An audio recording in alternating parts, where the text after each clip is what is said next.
Welcome, my horror peeps. It is Doogie, and you're watching Doogie's Horror Den, and it's time for another round of reviews.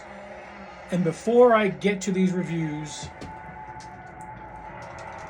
hit the subscribe button, hit the like button. Let's try and take care of some business first before the pleasure of the horror.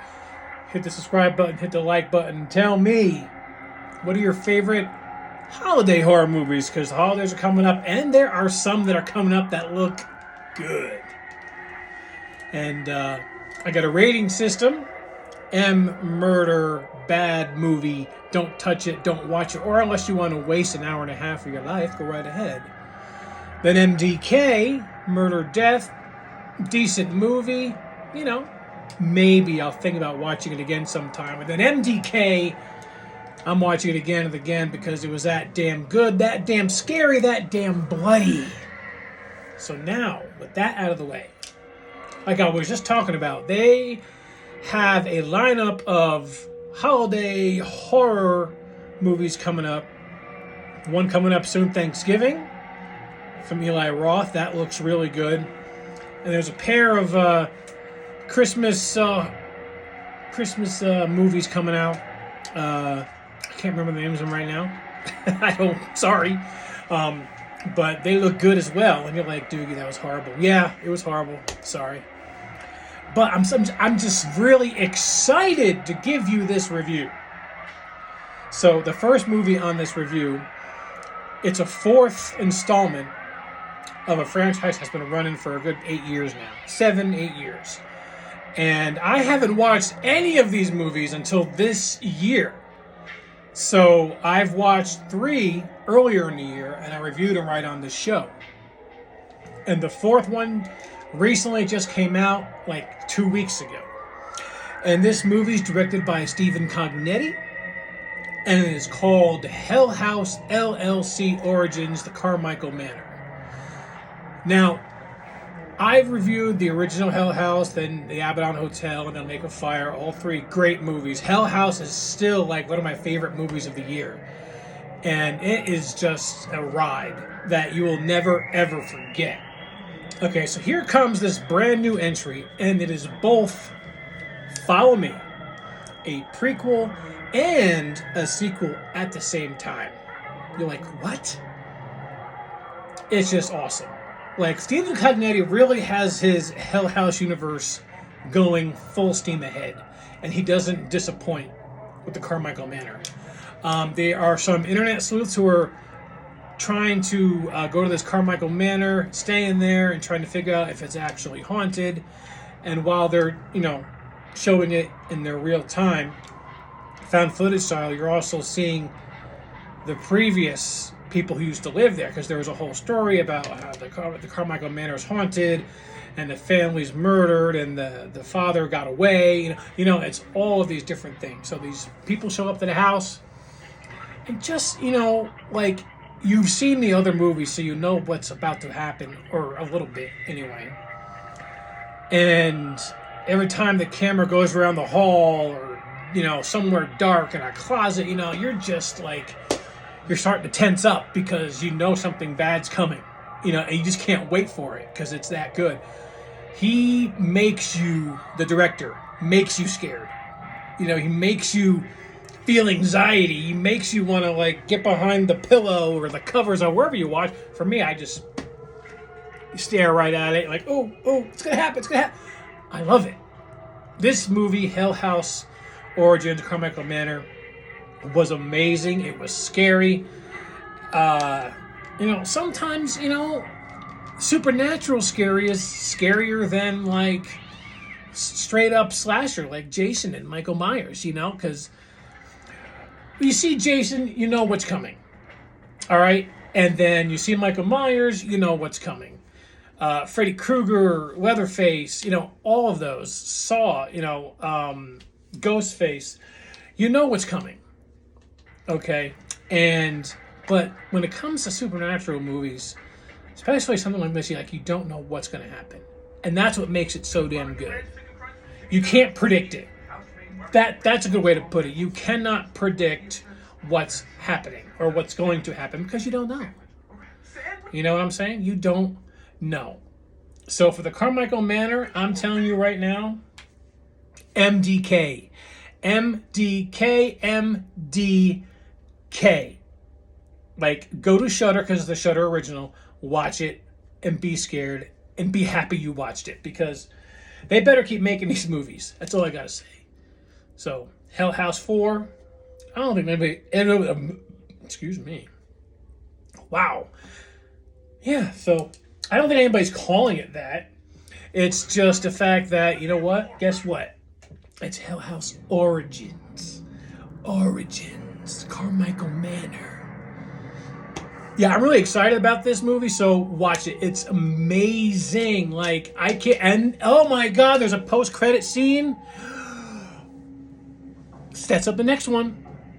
Like, you're going to be like, oh, shit. Because I'm like, okay, you know, it's a good ending. And then the very last second of that movie, you're past the credits, you know, you're like, oh, shit. So, yeah. Carmichael Manor, Hell House Origins is that damn good. Check it out right now. Cheers. Super cheers. Yeah. So, that being said, I would say that was probably... See, I don't know, because I watched all the Hell House movies this year. So at the same time, it's just like... which movie is going to be number one at my end of the year countdown? Is it going to be Hell House? Is it going to be Hell House Origins? I don't know. But they're all going to be there. Like, my top list at the end of the year come from the movies who I rate MDK. And I have like almost 30 so far this year that I've really, really liked. You know? So it's going to be hard for me to do a top 20. I might have to do a top 30. Like last year I did a top 20. Because there were so many. This year I already have like 36 that I've MDK'd. So I don't know. It's going to be a rough one for me at the end of the year coming up with this top list. But anyway, I digress. My second movie I literally just finished watching is the brand new movie from Blumhouse. Blumhouse is just gold when it comes to horror movies 99% of the time. And this one, excuse me, directed by Emma Tammy, stars Josh Hutcherson, Mary Stuart Masterson, Piper Rubio, Elizabeth Lail, and good old Matthew Lillard. And this movie is a video game adaptation called Five Nights at Freddy's. I mean, right now, it's you're killing it at the box office, and it's on Peacock at the same time. That's where I just watched it. And it is about a security guard. His name is Mike, played by Josh Hutcherson of everything. You know, Hunger Games. He's in everything. I think they offer him a role. Hey, Josh, you want? Yes, please. I'll just do it. At this point, he does everything. He plays a security guard who's kind of living a troubled life, and to set up the movie, he's a security guard at the mall, and he thinks he sees some guy grab a child and running out of the mall. So he just darts out, tackles this guy in the fountain, and starts beating the living shit out of him right there, right in front of his child. Turns out it was father and son. They were just leaving the mall, so he gets fired. I thought that was pretty funny, and he gets a new job being a security guard at a abandoned family entertainment place, kind of like Chuck E. Cheese, but this one's called, what the hell is the name? Freddy's, damn it. Sorry. But, so, Freddy's Damn It. We'll just call it Freddy's Damn It. I'm sorry. So, these animatronics have a life of their own at night, and they kill. Very, very interesting. I mean, it was good. I know it was PG-13, and it's an adaptation. It's a video game, and it's more or less a horror movie for families, not necessarily straight out horror and blood and guts. There's just a little bit of blood and guts, just a little bit. I don't think there's no guts. There's just a little bit of blood here and there, So, without giving away the ending, of course, there's room for a sequel. And it's going to happen because it's just making a crap ton of money. And without playing the video game itself, it can go in a lot of different directions, I have heard. So, I'm sure it will. For me, Five Nights at Freddy's is a MD. It was entertaining. Definitely not a bad movie, not to say the least at all. But I wasn't like terrified or scared or anything. Not to burst the bubble of Five Nights at Freddy's, but earlier in the year I reviewed a movie called Willy's Wonderland, and that starred Nicolas Cage, and that had kind of like the same premise where his car breaks down and they say, if you just watch this place for the night, Willy's Wonderland, we'll fix your car for free and you can drive away in the morning.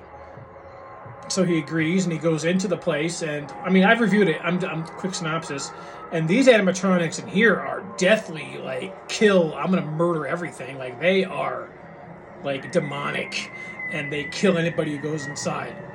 So, if you want to see a R-rated like movie, kind of like Five Nights at Freddy's, check out Willy's Wonderland. Same type of deal. Although, Nicolas Cage, he did a great job in that movie. Doesn't speak one word. I thought it was very, very damn strange. But it's Nicolas Cage. What's not strange about him? My horror peeps, I would like to thank you for watching this episode with me. Well, you're not watching it with me. You're watching me as I'm talking about it. But thank you for coming in and hanging out with me. And I will see you next time on Doogie's Horror Den. Watch a horror movie. What's it gonna do? Scare you?